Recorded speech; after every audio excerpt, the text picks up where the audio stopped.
Vamos agora à entrevista do dia com Maria Lídia Flandoli. Em ano eleitoral, de olho nas urnas, o marketing político usa e abusa do debate sobre a carga tributária no Brasil. E hoje entrevisto o Sérgio Aprobato Machado Júnior, presidente do Sescom São Paulo, o Sindicato das Empresas de Serviços Contábeis e Assessoramento, e também presidente da Associação das Empresas de Serviços Contábeis de São Paulo, a ESCOM. Muito obrigado, doutor Sérgio, por estar conosco. Nessa época, né, em que está todo mundo fazendo imposto de renda, está na reta final, a população, no geral, as pessoas, né, elas despertaram para o peso, né, dos impostos. É a hora que a gente para pensar neles. O brasileiro sabe que paga bastante imposto, mas sabe exatamente o quanto paga? Não.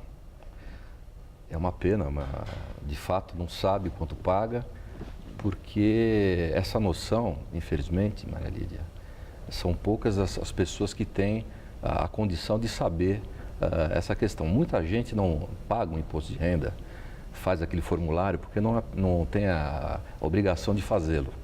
Então, em função disso, essas pessoas acham que não tem imposto nenhum, né? Por conta disso, algumas leis surgiram para se destacar o valor do imposto, para trazer essa consciência à população em geral que todos nós pagamos imposto. Isso é importante e relevante todo mundo saber. Quer dizer, é bom estar atento, né? Procurar ler, ver o que cabe ali de imposto também.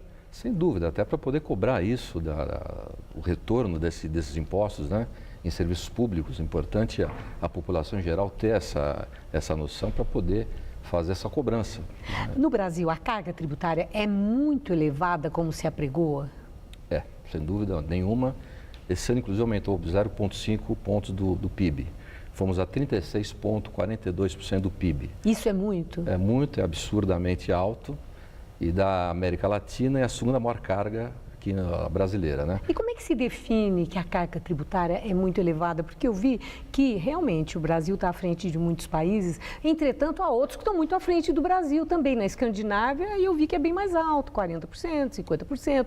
Então, o que define se aquela carga tributária é carga pesada? Bom, primeiro que acho que é mais importante nós temos a noção da devolução do governo, né, do imposto arrecadado em serviço, em prestação de serviço. Então a gente percebe essa falta de prestação de serviço por parte dos governos em geral, problema de infraestrutura, problema de educação, problema da segurança, saúde, enfim.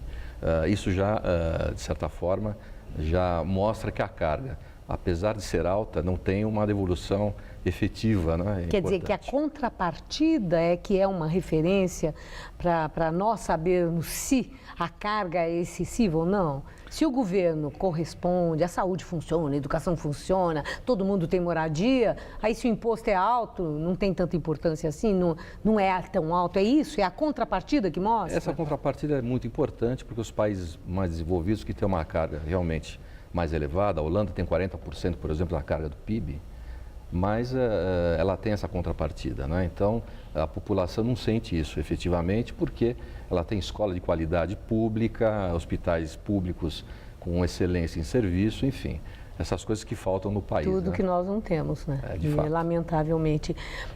Agora, quais os critérios que são usados para a gente saber se aquilo que o governo faz, a parte dele, a contrapartida, ele arrecada. A contrapartida, se ela é compatível, ela é adequada àquilo que se arrecada. Porque o que nós ouvimos, tem o tal do impostômetro, é que a arrecadação é muito elevada, é alta mesmo. Aquilo que temos de volta se fala que é baixo.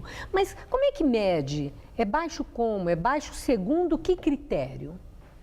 Bom, na verdade, a gente tem que fazer outras análises, na minha visão, né?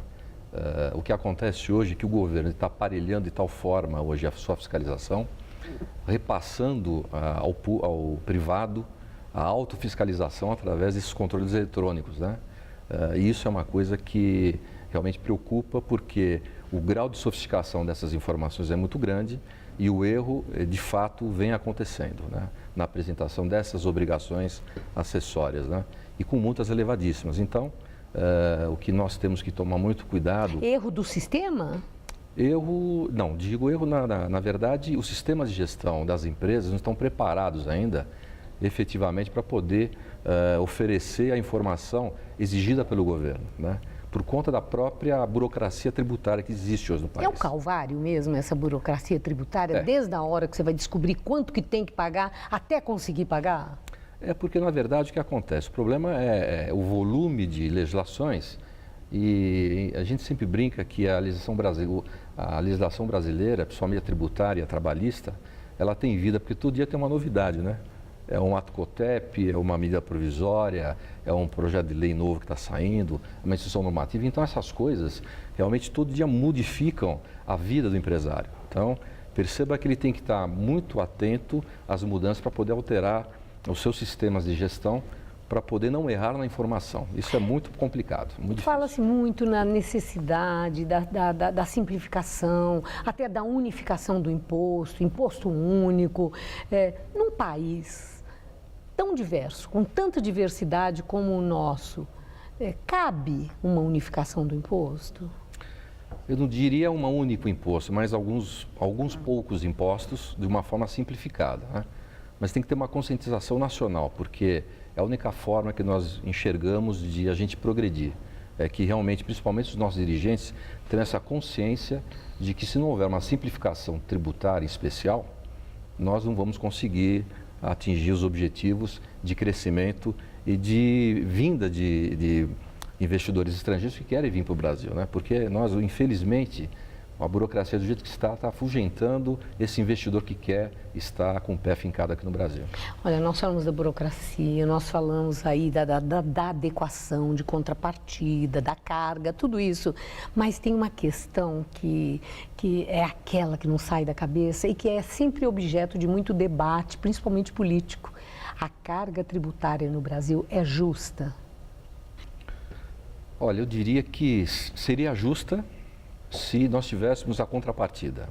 Seria justa se o governo, de certa forma, com essa carga, respeitasse a liberdade do empresário de poder atuar. E não tem, infelizmente, o empresário não tem essa liberdade, que ele está travado por conta da burocracia tributária que hoje impera no nosso país. E aquele critério, quem ganha mais paga mais, é um critério adequado para a conquista da justiça na tributação do país?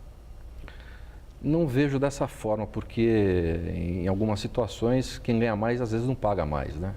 Então é uma situação Mas então, real. Isso aí seria injusto? Quem ganha mais não pagar mais? Eu acho que tem que pagar na proporção do seu ganho, né? Então, seria igualitário, seria uma justiça tributária, seria igualitário na proporção do seu ganho. Então, todos pagariam igual, teoricamente, na proporção de quanto está ganhando, né? Isso seria o mais justo.